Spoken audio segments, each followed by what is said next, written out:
don't believe there's perfection anywhere. Okay. So I'm very thankful. And you're preparing for Christmas? We are in it already. So we take it as it comes. Okay. For you, what do you say is the significance of Christmas? Well, depending on your religion, you would agree that, say, for Christians, perhaps it's the beginning of it all. It's when we believe our Messiah was born. And so we celebrate it not only in Ghana, but all over the world. Christmas is like a remembrance day for the birth of Christ, Jesus. And so as we celebrate it, what would you want Ghanaians to do? What would you want to tell Ghanaians? Normally, it's a period of merriment and joy. And all over, people indulge themselves, of course, attending services and after services, also with feasting, eating, drinking, and the only trouble is we tend to overindulge, and that's what we should guard against, because over the period, the tendency has been to also have a lot of accidents. Okay. So, you know, not long ago you celebrated your 79th birthday. Yes. And you know, I remember speaking to you on radio around that time. But just talking about your birthday, let's go back into time. You know, when you were growing up, we're talking about Christmas. At least many of us, you know, current generation would talk about the little things we've seen about Christmas. But you've seen a lot of Christmas. Tell us, you know, when you were growing up, how Christmas was. That was in the depth of colonialism, because I was born as far back as 1938. Exactly. And so I had my infancy through to middle teenage period before independence. Yeah. And those times were different from after independence. The country wasn't that populous as it is now.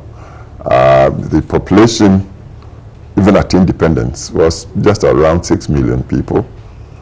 So you can imagine, I was born in Kumasi, and Kumasi couldn't have been perhaps more than 500,000 people in those times. So everybody knew everybody.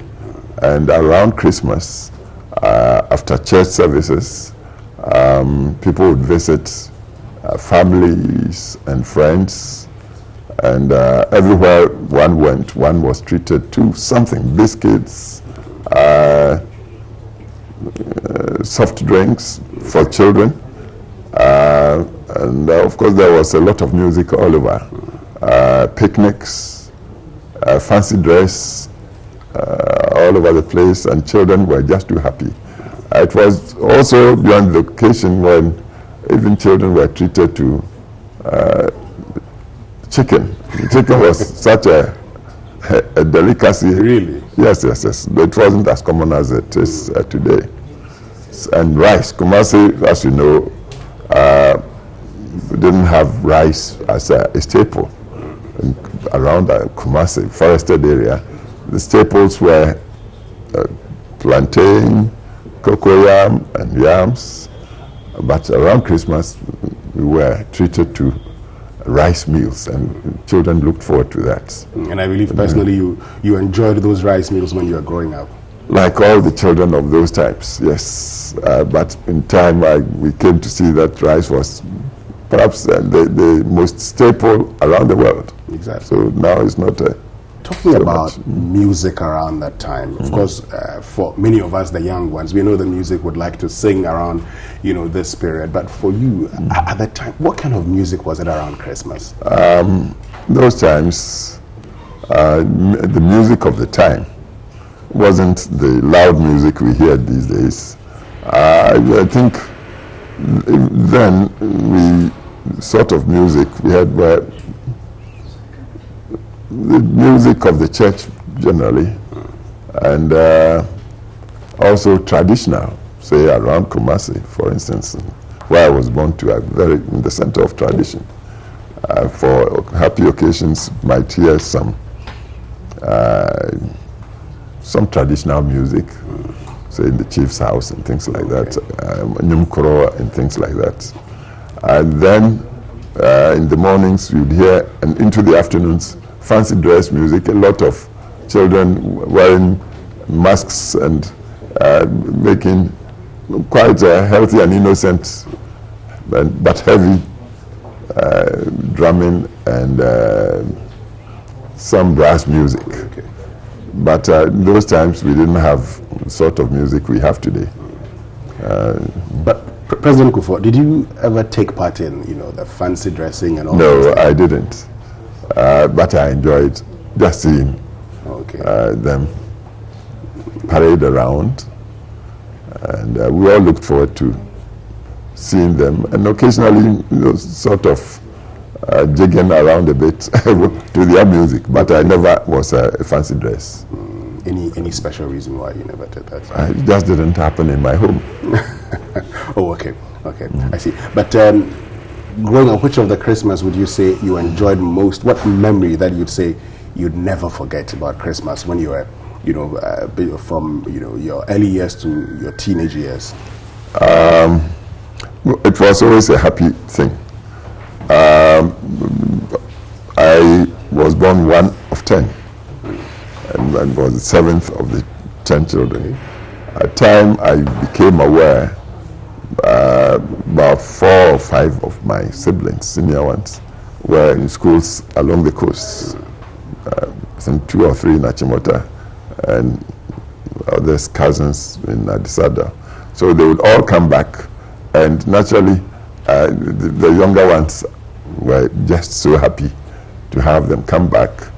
And then 24th night would follow them to for service at St. Cyprian's. We were born Anglicans, and we enjoyed the sermon then.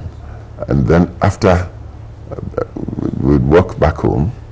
The next morning you may have some choirs coming round to sing for us. So we enjoyed. And also we knew the Christmas day itself would be days of feasting. Yeah. Chicken, as I said, or perhaps lamb and things like that. There was food in abundance. Okay. And then people would stream in and out. The whole thing was joyous. And so I enjoyed every bit of it. So time I became a teenager and I went into boarding school myself. President Kuffour, moving away from your childhood experiences of Christmas, let's get to the presidency. Within the 8 years, this afternoon we want to find out a few things. Some of the things we normally haven't heard you talk about. What are some of the memories of your 8 years as president of the Republic of Ghana? They were very momentous years. It took me a long time to get to the presidency. People perhaps may not know, but I started quite young, because at the age of 30 I was already a member of parliament and deputy foreign minister of Ghana. And even then there were the stirrings of ambition to get right to the apex of politics. But that was as far back as 69. I had to wait till the year 2000 before I got to presidency. Exactly. And so when I got to the presidency, I knew exactly what I wanted to do for our country. And I should be thankful in the sense that I had a good team in my government who shared my vision. And also the people of Ghana were tolerant. Okay. Because life the year 2001 was very tough. The country was overladen with debts. We were virtually insolvent. And this is why we took the Highly Indebted Poor Countries Initiative with the IMF. But things came together so well, and because the team focused and was very disciplined. So we rolled quickly to get out of the Highly Indebted Poor Countries Initiative in record time. That was acknowledged around the world. Yeah. Within 2-3 years, we had finished with that. And that led to the huge debt forgiveness by the creditors of Ghana. Altogether, over the 8-year periods, Ghana had as much as almost $8 billion of debt written off by creditors. It's a great, great, great achievement by our government. Okay. That really gladdened me. And with that atmosphere, creditors or investors started rushing into Ghana. And not only that, banks wanted to come in here. When we started, Ghana didn't have more than about 7 banks. Yeah. Time we were going out, we had almost 30 banks. And they had started competing among themselves, chasing people to come for credit, something that never happened in our country before. So the atmosphere really was sweetened and very hopeful.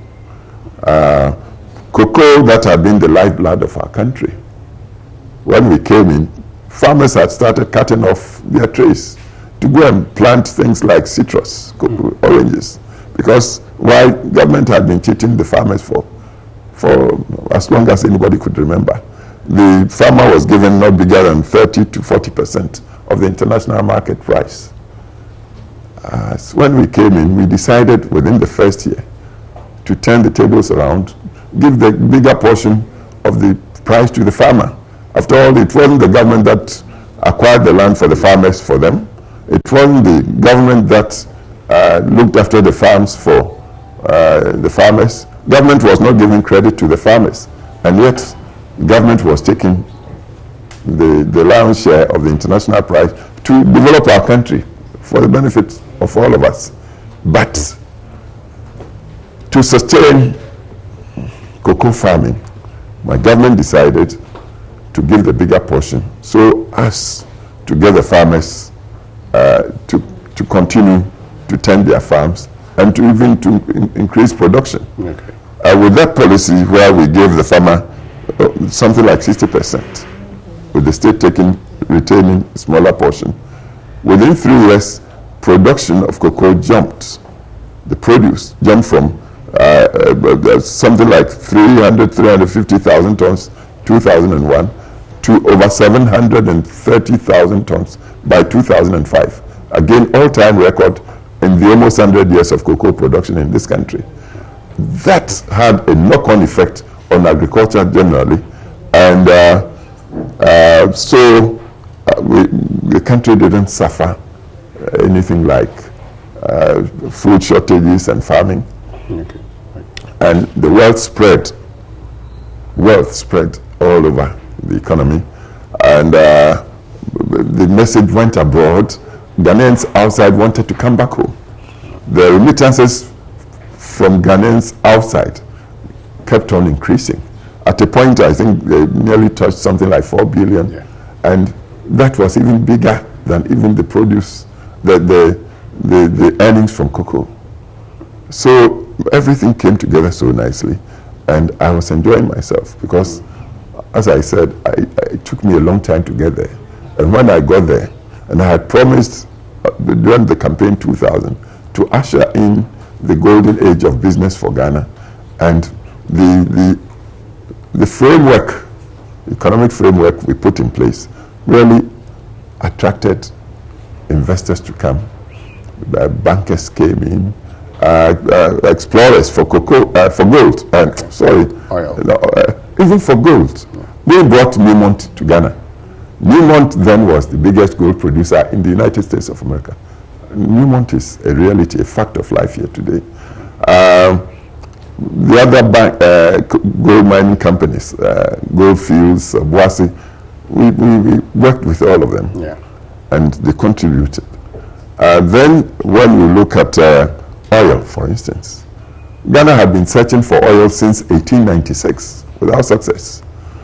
The first time there was a smattering, if I may put it, just a slight showing that there might be commercial oil in Ghana was around 1971, in Buzia's time, where oil was struck off the shores of Sopon. Yeah.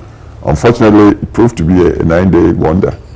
because within the year or so, Bozier's government was overthrown by soldiers, as you know, and the oil vanished, never to come back. So we came back to power year 2001, and then I said GNPC should focus on its core business of searching for gold, rather than giving credits to cocoa farmers and salt workers, and all presumably in anticipation of our finding oil. But that was not, they were diversions. Okay. So I said, stop everything, just focus on finding oil. Look at the terms of engagement with explorers. And we sought advice from the Commonwealth Secretariat and focused on that. And the companies that came in to explore, Cosmos, Tallow, Hess, Vitol, we were liberal. We just wanted to prove there was oil here commercially. And again, thankfully, the first attempts by Cosmos proved successful. That's how we have the Jubilee oil field. Tallow came in a big way, and now it's Tallow that's leading the pack. Yeah. But I know that the others, Hess, and everybody is striking in their own way. And I don't think there's going to be a turn back. Okay. So all these things came together, moved Ghana from highly indebted poor country, year 2001. By 2006, the world had classified Ghana as a middle income country, even though on the lower ranks of it. Ghana became a middle income. And so when you are a leader and all these things happen in your time like that, you just begin to go down on your knees to thank God. You are fulfilled. Talking about thanking God and the fact that you enjoyed yourself while you're president and how you had started earlier, was there any time that you thought you wouldn't get to the level that you had wanted to get to? Oh, there were many stages, and for instance, there were so many coups d'etats and also attempted coups, and politics was so maligned. Some people felt it was a waste of time and beating about the bush, staying in politics. And I would tell you, many a time, friends and even family, some family members that came to talk, why are you stressing yourself so much? Staying in politics like is the only thing that you can do. But I had taken time, even way before I really got into serious politics. Even as a student, I'd taken time. I was qualified as a barrister in 1961, at the age of 22, in 3 months. I had the opportunity to go to Oxford University to continue with my law, but after first year I decided no. I switched to do philosophy, politics and economics. Why? Yes, because it had occurred to me even then that I might have a chance in politics, and I just needed to understand power. I've come to the point, even as I speak with you now, that perhaps we as a people generally should focus more on knowing the nature of power than on learning politics. Okay. Because when you get to know the central issue, which is power, power management, why people would go to any lengths to stage coup d'etat, to kill people, to lie about people, just to hold power. When you understand those things, you will become a good politician. But so I started learning some philosophy, which helped me to get insights into the nature of power. Okay. And then politics. The people who had been engaged in politics, some succeeding, others failing, the causes of success and failure in politics. And then economics. Okay. Because at the end of the day, when you are given the opportunity, you must at least have some appreciation of economics, because to the people, the citizenry generally, is bread and butter that matters to them. Yeah. Being able to manage their families and live decently, and it's all economics. So this a composite subject, PP as they call it in Oxford, is something I deliberately went into. And I had just 2 years to do a degree in that. So, time I came back to Ghana, January 65, I was dreaming dreams and having visions. And so I could bide my time no matter the cost. I suffered detentions twice in Ashafort. First time I was in for 15 months. Wow. 15 months. 15 months, yes. And when I came out, oh, stop that, go and practice law. I said, no. Let me focus there. Of course, I went into business here and there just to keep going. And because somehow I believed the day would come when I would have opportunity to show our country how to do things. Well, indeed, the day finally came. But what's your assessment of, the country's development, journey over the last 60 years, briefly? We could have done far better than we did. Right now, thankfully, let me use the word thankfully, because there's still some mystery about things, and I believe in God. So I'm thankful to God that we are back on track, and I pray that we stay on the track. And we shouldn't be hidebound about ideology or anything that would be divisive. We should go in on basis of pragmatism. What would yield the results for our people? Get the wealth, support education, support health, do infrastructure, open up the country, engage in partnerships that would yield to the benefit of the investors and the people generally. Government should only regulate and take legitimate taxes. Government should not overtax people, but spread it, let everybody contribute their bit so that government would have the funding to give leadership and make Ghana a country truly governed under enlightened laws, because that's what attracts people. People feel happy when they don't feel oppressed and muzzled. We should be expressive and live in this country. So we are on track, and we should stay on track, and Ghana will do very well. Finally, TV3 is 20 years, and right from 1997 up until now. What are your wishes for TV3? Well, don't forget it was my government that repealed the criminal libel law, and everybody then got chance to talk, and there are so many FM stations now. TV3 is definitely in the leadership of the media. It's part of the leadership. It's not, you are not exclusively the leader, but you show quality program. I hope that you continue to be again open-minded, and you should be focused and committed to the advancement of Ghana. That should be the tenet, the article of faith for our media. Whatever you are doing, yes, I know you are a commercial entity, but above all, be loyal to Ghana and work for the progress of Ghana. 20 years is long, but not too long. There's still a lot of way ahead of you. And even as you look at the bottom line of your economy, know that there's some work to do for the country, responsibility you owe the nation for the good and progress of the nation. And if you do that, then you have my blessing, you have my support. President Kuffour, yes, it's been great having you. Thank you. I'm happy you came. Thank you. Winston, nice meeting you. Thank you. All right, so that's all from us today on 20 by 20 with me, Winston. I'm on behalf of the team. Thank you very much for joining us. Do have a lovely weekend.